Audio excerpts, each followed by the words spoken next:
So, yeah, did he just ring you up and was like, hey, I need you for this movie?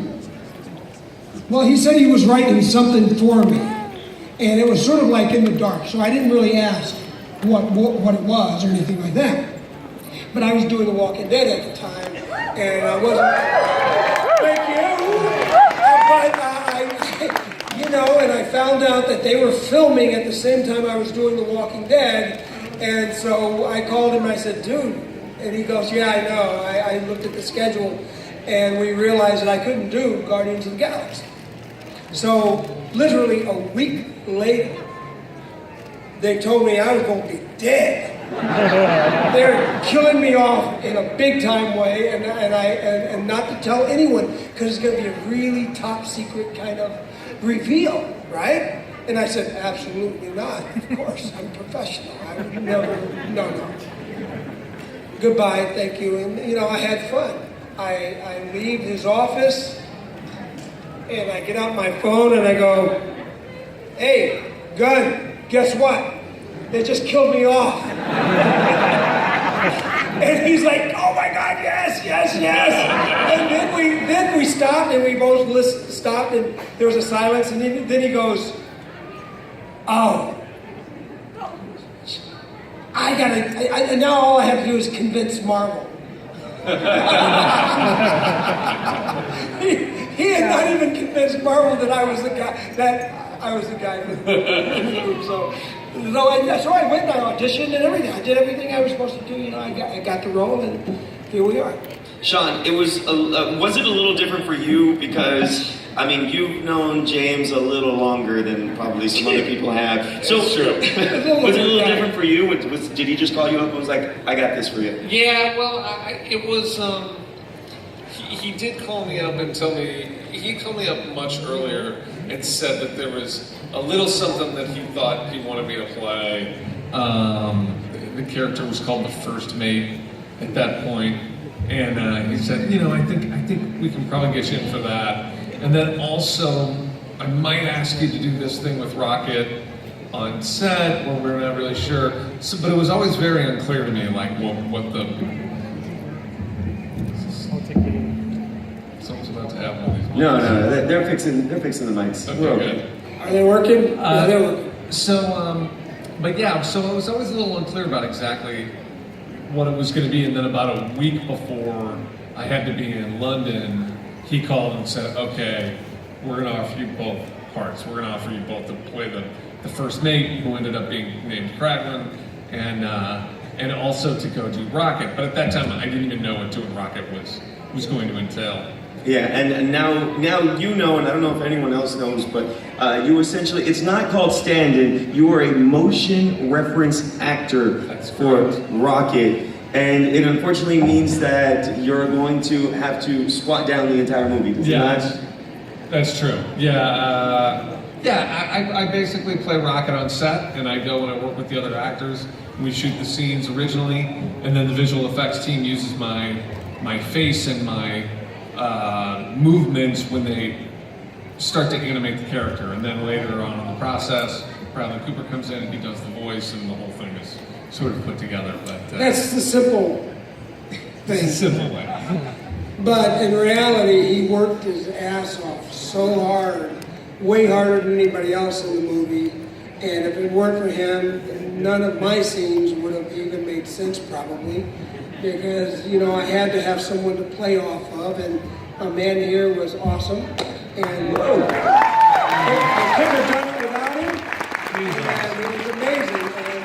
And because, for a fact, even if the scene is perfect, you still have to do it again. Yeah. And then working with James Gunn, it's again, and again, and again. Yeah. And, not only because he wants to see it again and again and again and again, it's just that they have to have a lot of different reference points so that they can get the CGI absolutely perfect. So I do have to ask you a big question. I know this is on everyone's mind, but the blue paint, what was that like, having to put on the blue prosthetics and paint and everything? It wasn't just blue. There was gold flecks, there was silver, there was greens, and there are 6 layers of paints that were airbrushed on, very, very fine, thin layers, so that it would build up and build up and build up. And I don't want to say build up is the wrong term. It was just laid down, and it was still, even with the 6 layers, it was so thin, it was unperceptible once it dried up and I was ready to go. I forgot I had paint on many times, and same with the prosthetic head. Yeah. I forgot I had it on. I mean, I was able to do everything I needed to do as an actor without thinking, oh, is this stuff running? Or I could sweat through it and it still wouldn't run. So it was an absolutely amazing process, and the paints that they chose were very specifically chosen for that character. So. Would you find blue paint in places like days later after filming? Weeks later. Oh, weeks later, I would be pulling stuff. I'd be swabbing my ear in a shower, and it was like, oh my God, there's still paint in my ear? Well, the guy who played Ronan, Lee Pace. He would wake up the next morning and have black paint coming out of his eye ducts. It would, because they painted his whole entire body, right? And he only did that for a short period of time, but it gets everywhere. The point is, it gets everywhere. Do you feel for some of the cosplayers that come in dressed as Yondu? Or I look at them and I admire the effort and the time it took to do some of that stuff, because a lot of it sucks. You see him, you're going like, dude, did you look in the mirror? That looks bad.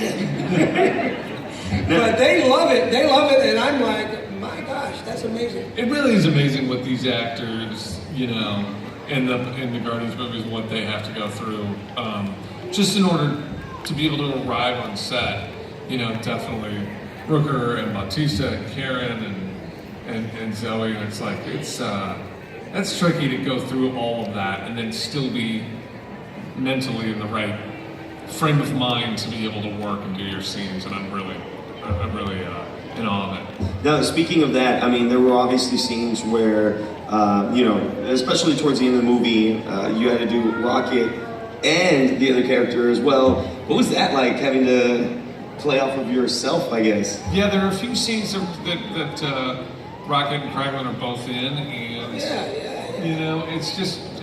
it's a little trickier. Those days are a little longer, take a little more focus and preparation to shoot, but yeah, we just kind of shoot around the characters and it all works out in the end, angle. man. Yeah, right. And did they call you and say, hey, part 1, you were kind of there, but now part 2, we're going to expand your character like crazy? I mean, you're going to be an unofficial Yeah, well, I didn't really know Did he until... tell you that? He didn't tell you that. He told me that in between the 2 movies, my brother told me that my role was probably going to be bigger in the second movie, and so I knew a little bit. But you never know what's going to stay in the movie, And so I never quite believed it until we shot it, and then I knew that it looked like it was staying in. But I think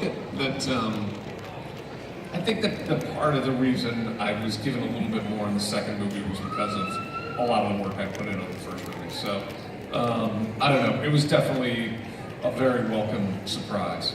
So I don't think that's correct. I think you have a bigger role in the second movie because you were so good in the first movie. Yeah.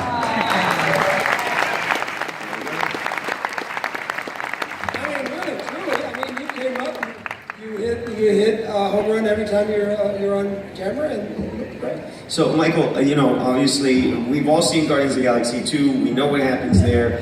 Infinity War, we can't talk too much about it, but, I mean, obviously, if we've seen the end of Guardians of the Galaxy 2, we know what happens to Yondu.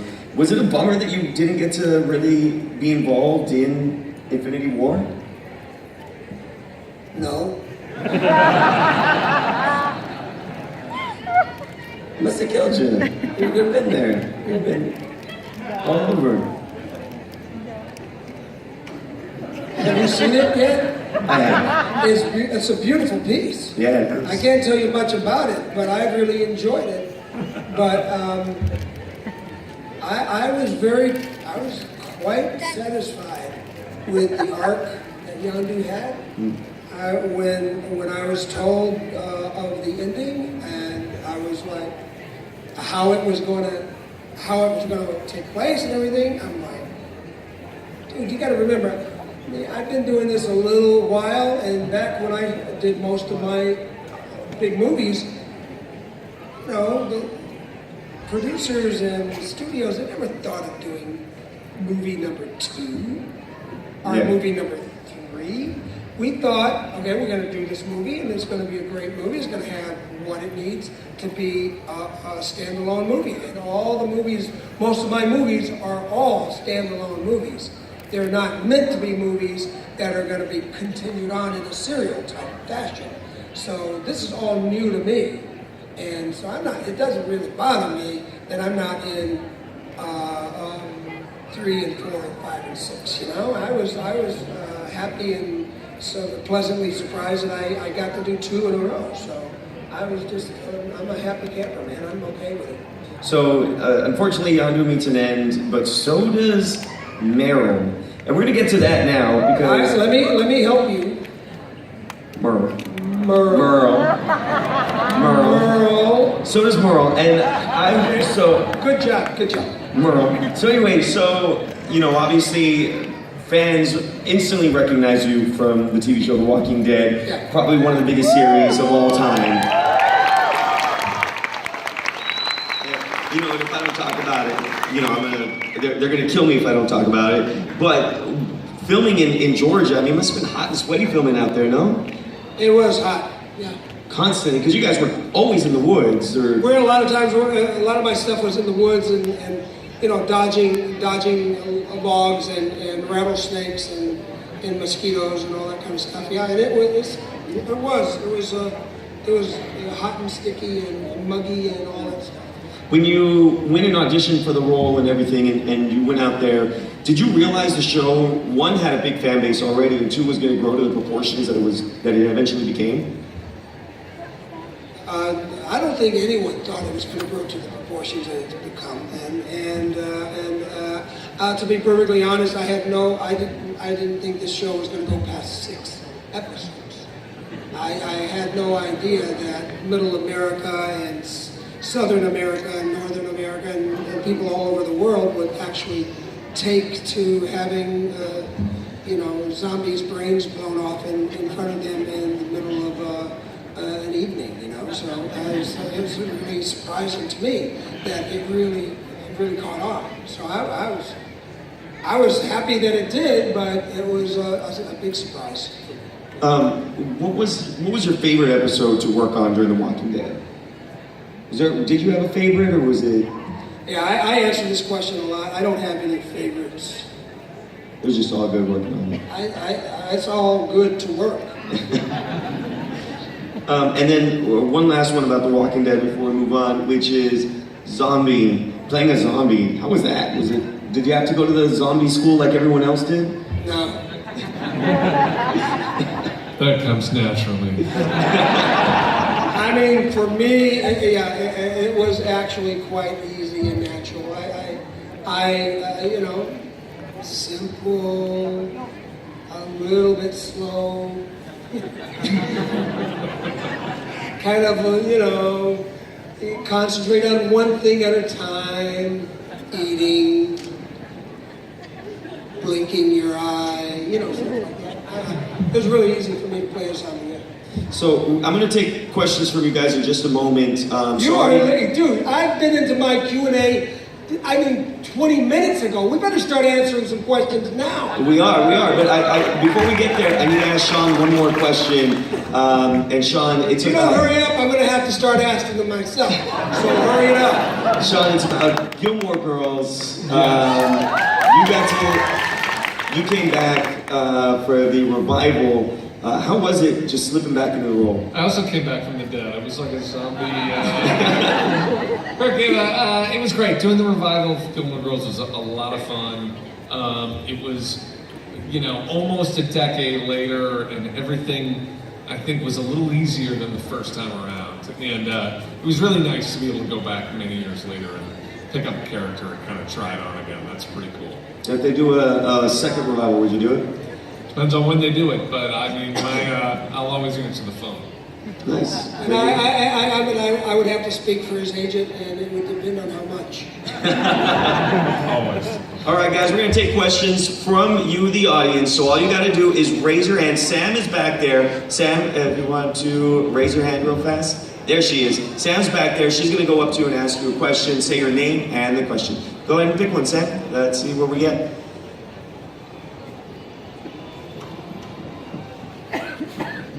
Obviously, this is going to take forever. Hey,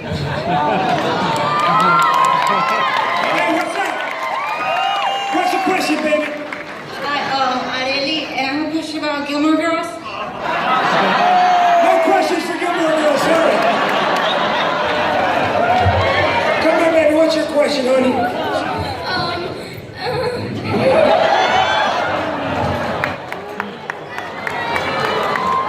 You ready? Take a breath. I have a question for Sean Gunn. Is that what your question is? No. Oh, okay. Go ahead. For you.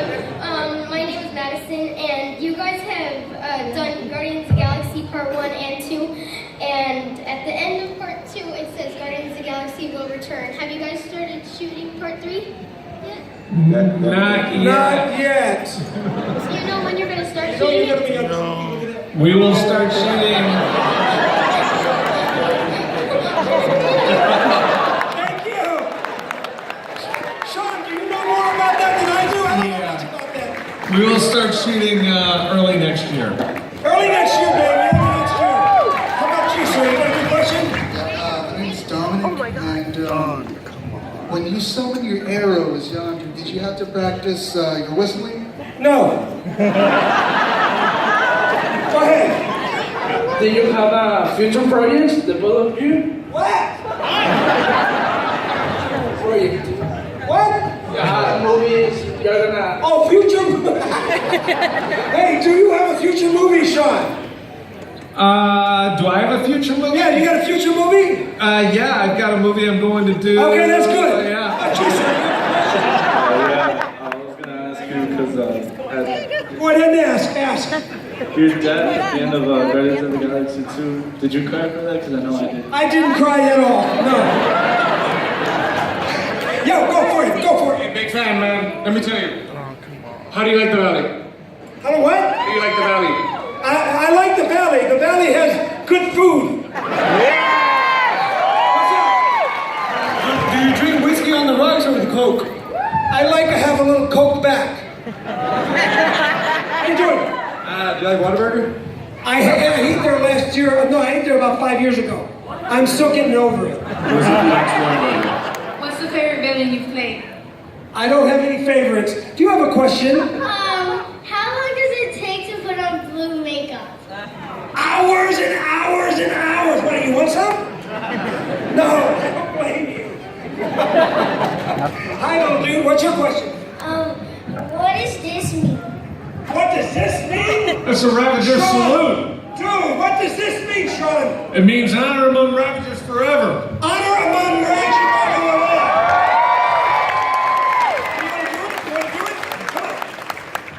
Yes! Yes! You have a question, sir? Were you ever embarrassed when you said you were Mary Poppins? Never. Yes! Do you get embarrassed when you have to say it? Have you ever said it? Do you want to say it? Stand up, let's say it. Come on, give it to